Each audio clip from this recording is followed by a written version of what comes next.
Becoming by Michelle Obama. Summary from 4-Minute Books, written by Luke Rowley and read to you by John B. Lean. One-sentence summary.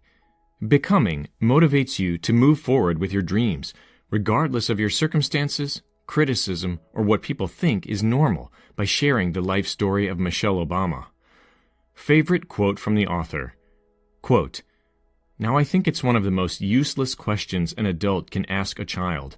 What do you want to be when you grow up? As if growing up is finite. As if at some point you become something and that's the end."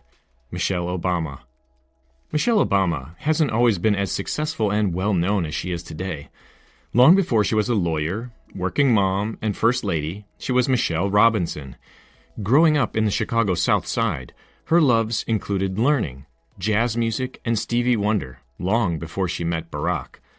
In a quickly decaying neighborhood and school situation, Michelle's mother helped her excel. Her hard work would later lead to her studying at prestigious universities and developing a desire to help people.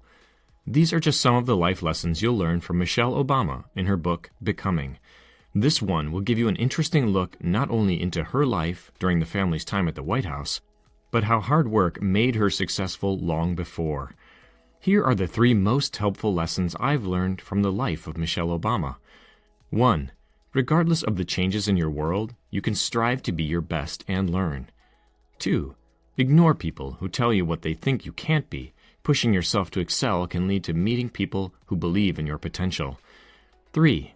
Don't be afraid to try new things, even if you're living in the White House. Ready for some inspiration? Let's go. Lesson 1. Be proactive about learning and getting a good education regardless of how good or bad things are around you. The South Side of Chicago saw a huge demographic change between 1950 and 1980. In the 50s, its residents were 96% white. Just 30 years later, it was 96% black.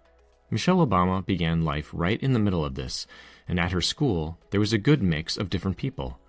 As she grew, an increasing number of her wealthier neighbors moved to the suburbs and took their money with them. Because of this, the schools and businesses in the area began declining. It wasn't long before nefarious real estate agents dubbed the area a ghetto. Thankfully, Michelle had a great mother whose involvement in helping the community also helped her education. In 2nd grade, Michelle told her mom how awful school was. She explained that the teacher couldn't control the chaos of the class, and her mom listened. It wasn't long before Michelle tested into a 3rd grade class of high-performing kids. Looking back, this was a crucial step to her success in school. Her drive helped her get into an equal opportunity school with great teachers and other top students like Michelle. She continued to work hard amid doubts that she could do it, especially when comparing herself to the other high-achieving kids. By concentrating on the work, she learned quickly and excelled. By the way, did you know that 89% of the people who regularly watch this channel do not subscribe? So if you've ever enjoyed any one of our videos, please do us the honor and hit the subscribe button. It makes a bigger difference than you know, and the more people watch, the higher quality summaries we can create. Thank you, and let's get into... Lesson 2. Don't let people's opinions of you discourage you. Try for greatness and you will eventually find the people who believe in you. Even though she was in the National Honor Society, class treasurer, and heading toward being in the top 10% of her class, Michelle still had opposition. She once had a meeting with a college counselor who said, "I'm not sure you're Princeton material."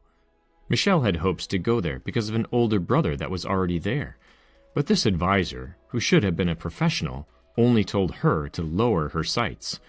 But she didn't let this get her down, applied anyway, and got in. Sometimes you need to ignore the people who should be giving you the best advice to just go with your gut and shoot for the moon.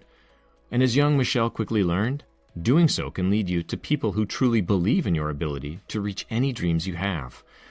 While Princeton was mostly white, Michelle got involved with an organization by the name of Third World Center, TWC.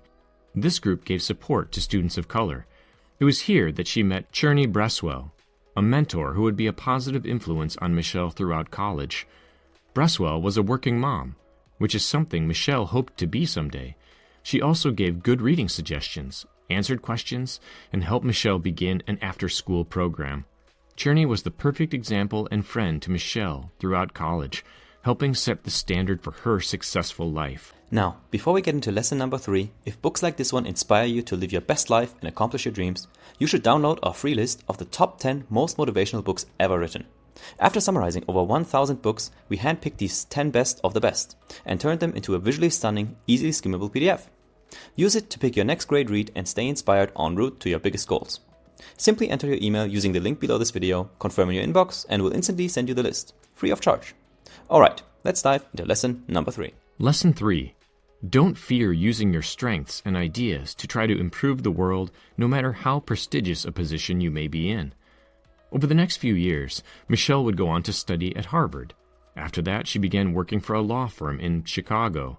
It was there that she met Barack Obama. Although she had some initial doubts about him, she quickly caught on, and they were eventually married. Fast forward a few years, and the Obamas and their 2 daughters were about to move into the White House as the first family. They felt like they were in a whole new world, with secret security and new protocols for even the simplest of things in life. Their typical date night of dinner and a show, for example, was no more due to all the security restrictions in place. It was also hard for Michelle to get involved, as the First Lady acting like an elected official is frowned upon. But she did find ways to be herself amid this strange new universe she and her family were in. Her commitment to raising her daughters, for example, was one thing that Michelle wouldn't let go of.